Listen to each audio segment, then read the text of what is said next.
Nilinaw ni senatorial candidate at party list representative Rodante Marcoleta ang kanyang naging pahayag sa usapin ng West Philippine Sea.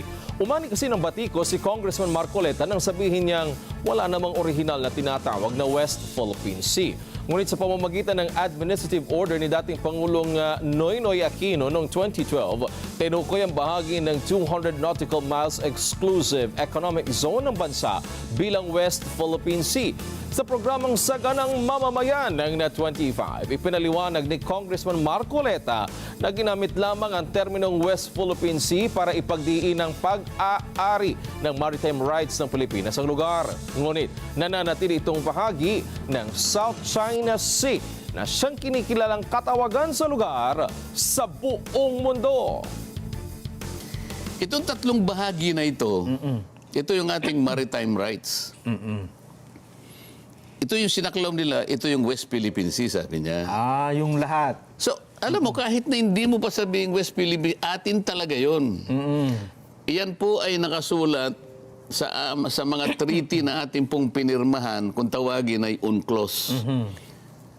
United Nations Convention on the Law of the Sea. So, meron tayong 12 miles territorial sea, meron tayong 12 continental shelf, exclusive economic zone. Atin yun. Malawak, oho. Sa lahat po ng nakikinig, tandaan po ninyo, atin po lahat yun. Kahit ano pong mangyari, hanggang sa huling patak ng ating dugo, ilalaban po natin yan. Ang sinabi ko lamang po, nung pinangalanan po yun ng West Philippine Sea, tayo lang pong gumawa nun eh. Halimbawa, ginugel nung halimbawa, ano ba pinag-aawayan ng mga Pilipino tsaka na ginugel niya? Hinahanap niya sa yung West Philippines. Hindi niya makikita eh. South China Sea, sino pinagtatawanan? Tayo. Hindi na po natin kailangang pangalanan. Atin po talaga, uulitin ko po yun.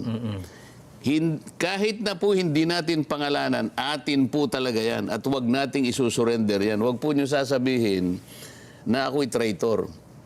Nilagyan lang po natin ang pangalan. Sinasabi ko, hindi na po kailangan sapagkat wala po, hindi kinikilala. Dapat pinarehistro natin doon sa mga international organization na silang gumagawa ng mga pangalan ng karagatan.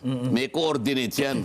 Kaya pag hinanap nila, titingnan ng coordinate, yun pala. Wala nga. Sino pagtatawanan tayo?